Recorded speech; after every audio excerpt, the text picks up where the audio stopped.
Hi, this is Redarc, and we're going to install a Towpro and a Gladiator. This install is for a Gladiator with a tow package. To start, let's go over the parts that we'll need for this install. You'll need the Towpro harness TPH-022. This harness is made for the Gladiator and the Wrangler. Next is the Towpro mounting kit EBMK001, the Towpro switch insert, which is the TPSI003, and last is a Towpro V3 electronic brake controller. Let's go over what's in the box and what you will need and will not need.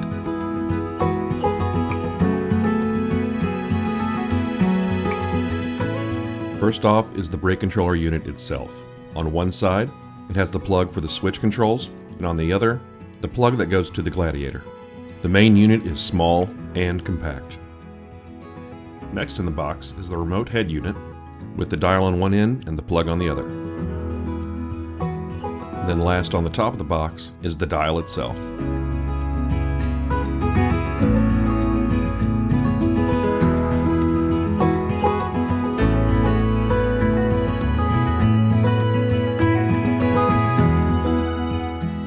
In the rest of the box, we have the universal wiring harness. Then we have the wire that connects the Towpro to the dial, the remote head bezel and head nut, a square switch insert. We're not going to be using the trailer switch insert that came with it, so you can get rid of that. Let's assemble the remote head real quick. Remove the round switch insert from the bag. Put the remote head into the switch insert. It will only go one way.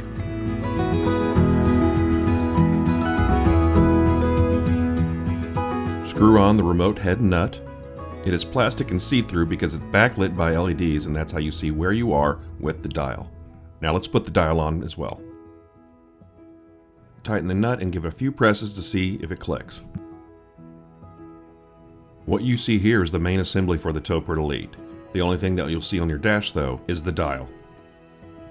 You won't need the remote head bezel or the bare cable wiring harness that came with it. Now it's time to get this thing installed. Pop your hood and detach the battery cables. First, we're going to pull the panel off underneath the steering wheel, which comes off easy. Once that's removed, you see that there's an exposed edge that you can pry out from right next to your push to start button. That whole section will just pop off with some retaining clips. Next, unplug the two cables from the back and place that aside. There is one Phillips head screw in the center. Go ahead and remove that. Then gently pop the lower section out and start unplugging all the plugs from behind.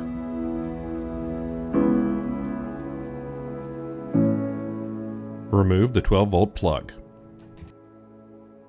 We had to file down a little notch on the top to match the notch on the switch insert. After that, it snaps in pretty easily.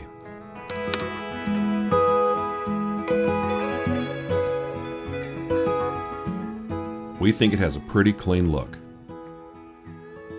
Let's get into the final install. First, we're going to run our wire back underneath our dash to where we're going to be mounting our Towpro. Then we start plugging all of our plugs back into the lower section of the dash we removed earlier.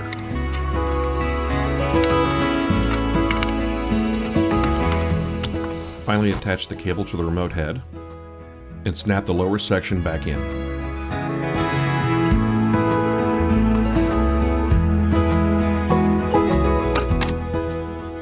Put the Phillips head screw back in. Now we'll plug the two top plugs back into the upper area of the dash we removed. And snap all of that right back into place. Let's go ahead and mount the main Towpro unit to the mounting kit that we have. And we're going to use two self-tapping half-inch screws to attach the main unit. And we're going to attach it to the cross member underneath the panel we removed underneath the steering wheel.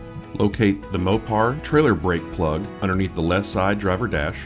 Plug the remote head cable into the Towpro main unit, and then on the other side, plug the main wiring harness in. Position the Towpro and use your first self-tapping screw to lock it down.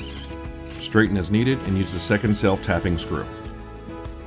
Zip tie up loose wires and reattach the lower panel. Reattach the battery, close the hood, turn on your vehicle, press in the dial and see if you have power. Now that power is established, let's switch between braking modes. To change between braking modes, you must have a trailer connected and be to complete stop. Rotate the dial all the way to 0. Release the brake and then apply the brakes. Double tap the knob. You will see the LED change from blue in proportional mode to green for user control mode or vice versa. And over the course of regular driving and braking, the trailer brake will calibrate in the orientation that it was mounted. The only time you need to recalibrate is if you move the positioning or the location of the brake controller. Now let's go over the difference between the Towpro Liberty and the Towpro Elite. The Towpro Elite is the best controller for all-terrain, all-weather towing with its 2 brake modes, on or off-road. The Towpro Liberty only utilizes Redarc's proportional braking for everyday towing on highway conditions. Both of the main control units are approximately the same size and install in the exact same way. Installing this brake controller typically takes around 30 minutes.